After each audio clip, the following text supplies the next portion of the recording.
So today we're going to talk about Veto, and we're going to talk through his abilities and some kind of general tips on what I think of this agent now that I've had a bit of time to actually play with the agent myself. So let's just dive in, and let's just start off with the very basic one, which is the ult, right? So the ult just basically grants you a combat stim, regeneration, and you are immune to all forms of debuffs.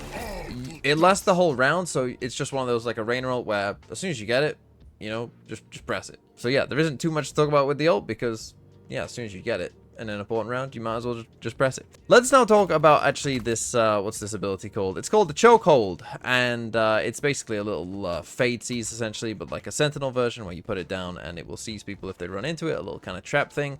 Things to note with this is I think it's Killjoy Nano kind of throwing.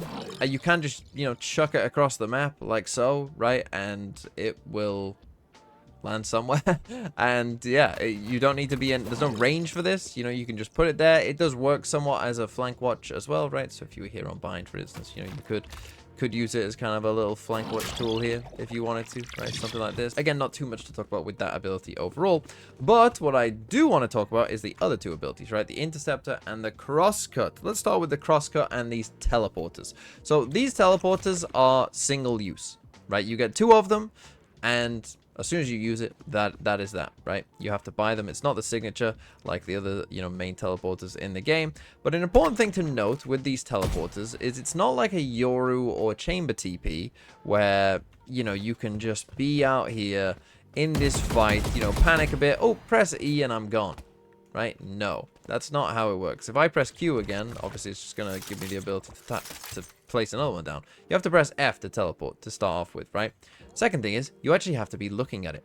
And not only do you have to be looking in the general direction, you have to be aiming at it, right? So for instance, you know, if you were out here fighting and you want to teleport after the fact, you have got to do this and get to there, right? You can't just swing to be here. You got to actually look at it where it is. So if it's on a different elevation, you need to look at that elevation, right? So knowing actually where you have placed your TP, keep that in mind for, you know, what you want to do next. But my point generally is also it's quite slow. Right, the actual teleport animation itself, again, it's not like Chamber where it's instantaneous. The teleport animation is quite slow. So for me, you know, like being here and being like, oh yeah, I'm going to take this fight and then I'm going to TP. Well, because of how slow the animation is and the fact that you're going to have to flick to it, you know, you might die. I think generally what's going to be better is you want to use these teleporters if you're using them aggressively with some place that has cover. Right, you want to have some level of cover to it. That's what you want to do. And I think particularly pairing that with a judge is going to be pretty good. Right? Because you're going to be on these close angles and then want to TP back somewhere. So I think particularly something like a judge could be very good with this agent as well. Another thing to keep in mind with the teleporters is that you can get into high places and then recall it and still get one back, right? So if I turn off infinite abilities, come to the start of the next round, if I place down a teleporter, so let's say I want to come onto this box here, right? So if I place a teleporter up there and I teleport to it and then I pick it up, you'll see at the bottom, it's gone yellow. I still have two teleports, right? So if I put my other one down, you know, first, somewhere like this, and then, you know, I get the second one back, that means that, you know, I can potentially get to a high place, pick it up, and, you know, put it somewhere else. And you can, as you can see, place it pretty far away, right? So this seems like something that you'll want to do quite a lot, right? Because obviously, you can now play in a nice little off angle and then still have two teleporters available. So just keep that in mind that it's something that you definitely want to do. Another reason that you might want to do that is to then help you place the E, right? Because again, getting this into like high locations, getting this into, you know, little tricky spots that you otherwise might not be able to do that are going to be, you know, harder for the opponent to see, harder for the opponent to, you know, flick up and shoot at. That seems pretty good. We'll come to this ability in just a second, but let's stick with the TPs for now. But because the teleporters are quite slow, and they have a range as well, I actually think that these teleporters are going to be somewhat better for rotating and kind of moving around the map, rather than actually being kind of a, you know, get out of jail free card. It's not that you can't use them as a get out of jail free card, but I think that one of the main uses you will want is to get around the map. And that's, you know, one reason that I'm here on bind is to show you, you know, a setup like this, for instance, where before the round you place a teleporter, say right here, And then at the start of the round, you and your teammates have gone for a sands crunch, and I'm going to take the TP. My teammates are going to come out this way, and we're going to fight this. But before you actually get out, you place the second teleporter here. And what you can do from this spot is quite cool, because if, you know, you fight this, and there's people there, and you don't like it, let's say you've come out of the TP, right? So you've done this, you're fighting, oh, I don't like it, my teammate's dead. You can just run away. Right? You can then just run away and get back to the other side of the map. And then later on in the round, if you need to, and they do keep going B, well, now I can sneak back here, right? But if they aren't there, let's say you go for that sands crunch and no one is there, right? So you do this, you come in here, place this down, you know, we fight. Oh, no one's there. Well, now I just get to play B, right? So I'm just playing B. I can maybe come back here as well. Play from this little tubby, and then your teammate says, oh, they're actually going A. Oh, they're going A. Okay, I'll just run there, and I'll just come here, and I'm on A. For maps particularly like Bind, seems quite useful. Now, the rotate from A to B, unfortunately, I desperately tried, and this would have been super strong if this was possible. I tried to put ones here, but you can see that the circle is just outside the range of being from in this corner.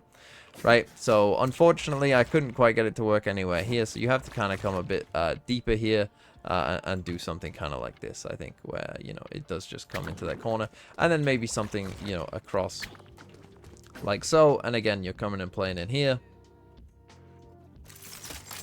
Right, oh, guys, they're going B. Okay, I'm into this corner, I TP, you know, I run here, I just keep pressing F, I TP, and I'm here, right? And you see that obviously that is going to be useful. And that is what I think you need to understand with this ability is you can play it for just, you know, kind of like get out of jail free in certain corners. Again, like I do think you'll want to do it in places where there is cover, whereas where there is a corner you can play from and then safely tuck to make sure you know, can actually get out.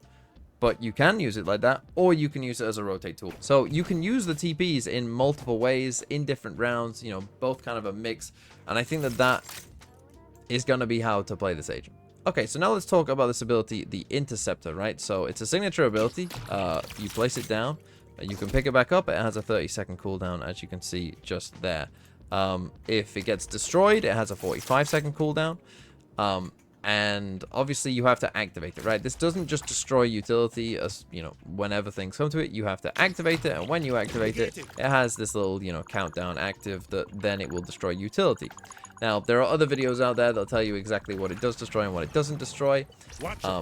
Just keep that in mind, essentially. But in terms of where you want to place these things, how you want to use it, I do think you can use it as kind of a proactive tool, right? Like I talked about with this kind of reclear with your teammates. Because again, if and they probably do have to shoot that thing, right? If your opponents have to shoot that thing, that means that they have to face this way, which means if you flash them, they're going to then be flashed, right? Or you can flash first and then put it down, and so it stops any kind of, you know, some util coming from them, depending exactly what agents they're playing.